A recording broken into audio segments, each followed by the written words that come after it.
प्रिय विद्यार्थियों, कोटा विश्वविद्यालय कोटा के paper 5th MA final modern political theory में हम पढ़ रहे थे राजनीतिक आधुनिकीकरण। साथियों,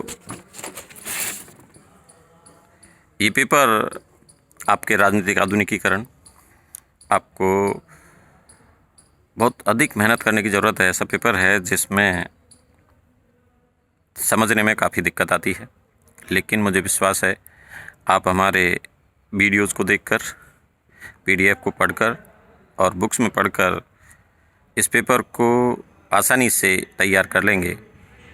राजनीतिक आधुनिकीकरण की जब हम बात कर रहे थे तो सबसे पहले हमने बात की थी आधुनिकीकरण की आपके वैश्विक आधार पर दुनिया के सभी देशों में होने वाले परिवर्तनों के साथ अपने आप को जोड़कर जो नए परिवर्तन हुए हैं वह आधुनिकीकरण है।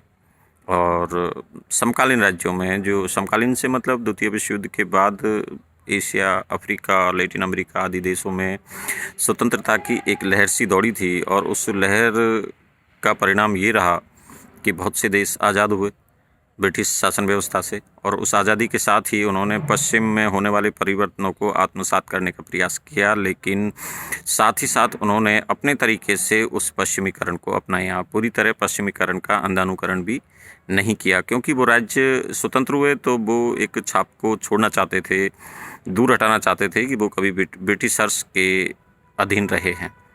साथियों, इस आधुनिकीकरण को आगे बढ़ाते हुए हम बात करते हैं कि किस तरह समकालीन राज्यों ने अपनी स्थिति को मजबूत किया, अपने आप को आधुनिकीकरण के लिए तैयार किया। पश्चिमीकरण से उन्हें दूर भी होना था, उस छाप को हटाना भी था। आदि ऐसी चुनौतियां थी इन राज्यों के साथ जिन्हें उन्हें आसानी से उनका सामना किया। एशिया, अफ्रीका और लैटिन अमेरिकी देश नवस्वतंत्र राष्ट्रों ने जिस तरह से आधुनिकीकरण को अपनाया है वो काबिल तारीफ़ है, क्योंकि हर क्षेत्र में नए परिवर्तन हुए। औद्योगिकरण हुआ जो यूरोप में हुआ, लेकिन उसका प्रभाव इन नवीन नवस्वतंत्र देशों पर पड़ा था। उसको उन्होंने आत्मसात किया, आर्थिक स्थिति को मजबूत किया, क्योंकि ये सारे के सारे गरीब राष्ट्र थे, निर्धन थे, कमज़ोर थे और अंतर्राष्ट्रीय स्तर पर इनका टिकना नामुमकिन था। क्योंकि आप यूरोपीय इतिहास को पढ़ते हैं तो इन विकासशील राष्ट्रों का, इन कमज़ोर राष्ट्रों का कहीं भी उल्लेख नहीं है। केवल यूरोपीय हिस्ट्री कोई वर्ल्ड हिस्ट्री के रूप में पढ़ा जाता था। तो ये बहुत बड़ी बात है कि इन देशों ने किस तरह तरक्की की, पॉलिटिकल मॉडर्नाइजेशन को अपनाया, राजनीतिक संस्थाओं को अपनाया, उन राजनीतिक संस्थाओं को अपने हिसाब से देश में लागू किया। क्योंकि ब्रिटेन में जो व्यवस्था थी, लोकतांत्रिक व्यवस्था, पार्लियामेंट्री सिस्टम, उस पार्लियामेंट्री सिस्टम को दूसरे देश अपने हिसाब से ही लागू करना चाहते थे, यानी विकासशील देश, और वो उसमें सफल भी हुए, क्योंकि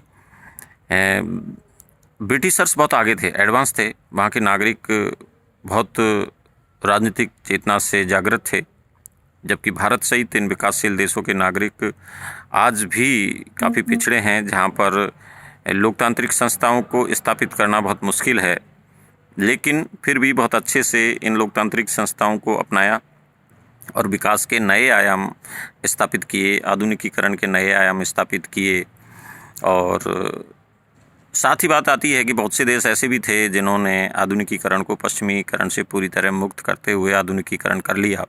हालांकि ऐसा बिल्कुल नहीं कहा जा सकता उन देशों ने लोकतंत्र को स्थापित किया हो, लेकिन उन्होंने आधुनिकीकरण को अपनाया है पश्चिमीकरण को छोड़कर। पश्चिम की जो विशेषताएं हैं, पश्चिम के जो प्रभाव है, उनसे मुक्त होकर आधुनिकीकरण को अपनाया था।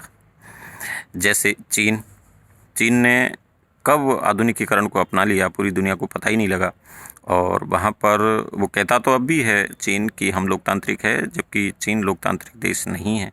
उन्होंने आधुनिकीकरण को अपनाया लेकिन लोकतंत्र को नहीं। इसी तरह रूस के जार जो थे पीटर, उन्होंने भी आधुनिकीकरण को अपनाया, जबकि रूस साम्यवादी देश है, वहाँ पर लोकतंत्र नहीं है, और आधुनिकीकरण को अपना लिया। टर्की की बात आती है, जो वहाँ के सुल्तान थे महमूद, उन्होंने भी राजनीतिक आधुनिकीकरण को अपनाया और पश्चिम की विशेषताओं से बिल्कुल दूर रहे, उन चीज़ों से दूर रहे जिनमें पश्चिम की साफ दिखाई देती है, साफ झलक दिखाई देती है, उनसे दूर रहे। तो इस तरह बहुत से देश ऐसे थे जिन्होंने लोकतांत्रिक संस्थाओं को नए अपनाकर आधुनिकीकरण को अपना लिया। 3 महत्वपूर्ण उदाहरण आपके सामने हैं। साथियों, साथ में चर्चा आती है कि राजनीतिक आधुनिकीकरण राजनीतिक विकास का पूर्वगामी है। बिल्कुल निश्चित रूप से पहले राजनीतिक आधुनिकीकरण होता है और फिर उसके बाद में अगला स्टेप होता है, वह राजनीतिक विकास होता है। राजनीतिक आधुनिकीकरण राजनीतिक क्षेत्र में जो लोकतांत्रिक संस्थाएं हैं उनके विकास को लेकर स्थापित किया गया है, क्योंकि जब हम ऐसे देशों की बात करते हैं, विकसित देशों की बात करते हैं, वहाँ पर लोकतांत्रिक संस्थाएं पूरी तरह स्थापित हो चुकी है और वहाँ डेवलप्ड पॉलिटिकल सिस्टम है। जबकि जो देश समकालीन द्वितीय विश्व युद्ध के बाद आज़ादी के लिए तड़प रहे थे, संघर्ष जो कर रहे थे, उन्हें आज़ादी मिली और आज़ादी मिलने के साथ ही उन्होंने राजनीतिक संस्थाओं को अपने तरीके से लागू करना प्रारंभ कर दिया। हालांकि वो ब्रिटिशर्स के पूरे प्रभाव को नकार नहीं पाए, लेकिन फिर भी उन्होंने अपने हिसाब से अपने संविधान का निर्माण किया, अपनी लोकतांत्रिक संस्थाओं का निर्माण किया और अपने अपने हिसाब से, चाहे पार्लियामेंट्री सिस्टम हो, चाहे प्रेसिडेंशियल सिस्टम हो, चाहे फेडरल सिस्टम हो, चाहे एकात्मक शासन हो, इन सब शासन व्यवस्थाओं को अपने अपने हिसाब से उन्होंने अपनाया। जबकि वहाँ की जनता गरीब, निर्धन और अशिक्षित थी, इसके बावजूद भी उन्होंने लोकतांत्रिक संस्थाओं को अपनाया, आधुनिकीकरण के साथ लोकतांत्रिक संस्थाओं को अपनाया था। 3 उदाहरण मैंने ऐसे दिए थे आपको, टर्की, चीन, रूस, जिन्होंने आधुनिकीकरण को अपनाया लेकिन लोकतांत्रिक संस्थाओं को नहीं अपनाया था, क्योंकि यहाँ साम्यवादी सिस्टम था और साम्यवादी सिस्टम कभी भी लोकतांत्रिक नहीं हो सकता जहाँ व्यक्ति के स्वतंत्र और अधिकार दबाए जाते हैं। साथियों, तो इसी बात से आगे हम बात करते हैं। तो राजनीतिक आधुनिकीकरण राजनीतिक विकास का पूर्वगामी है और राजनीतिक संस्थाओं में जब विकास की बात आती है, संरचनाओं की बात आती है, संकल्पनाओं की बात आती है, तो उसमें राजनीतिक विकास हमें दिखाई देता है।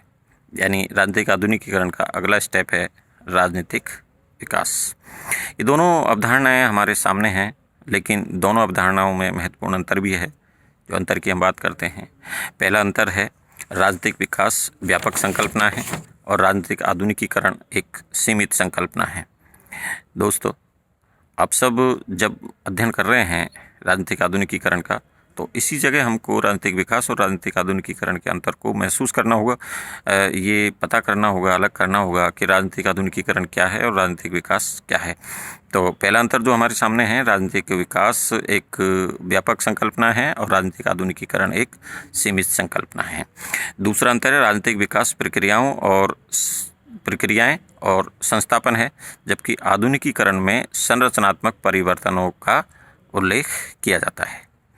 तीसरा जो अंतर है, राजनीतिक विकास प्रक्रिया से स्वायत्त होता है, जबकि आधुनिकीकरण की प्रक्रिया स्वायत्त न होकर उसका एक पहलू है। साथियों, चौथा अंतर है राजनीतिक विकास निश्चित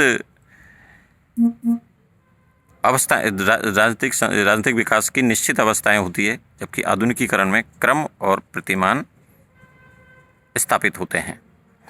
और पांचवा अंतर है राजनीतिक विकास कभी कभी स्थैतिक हो सकता है, जबकि आधुनिकीकरण स्थैतिक नहीं होता या नहीं हो सकता, क्योंकि समय के साथ ही परिवर्तनशील होता रहता है और नए आयाम स्थापित होते रहते हैं।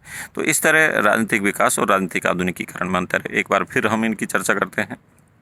राजनीतिक विकास एक व्यापक संकल्पना है, आधुनिकीकरण एक सीमित अवधारणा है। राजनीतिक विकास प्रक्रियाओं और संस्थापन है, जबकि आधुनिकीकरण में संरचनात्मक परिवर्तन है। राजनीतिक विकास प्रक्रिया से स्वायत्त होता है, आधुनिकीकरण की प्रक्रिया स्वायत्त न होकर एक पहलू है। चौथा है राजनीतिक विकास की निश्चित अवस्थाएं होती है, जबकि आधुनिकीकरण में क्रम और प्रतिमान ही हो सकते हैं। और पांचवा है राजनीतिक विकास कभी कभी स्थैतिक होता है, यानी स्थायी हो सकता है, जबकि आधुनिकीकरण स्थैतिक नहीं हो सकता। धन्यवाद। आप पढ़ते रहिए। इसी तरीके से राजनीतिक आधुनिकीकरण को हम आगे पढ़ेंगे।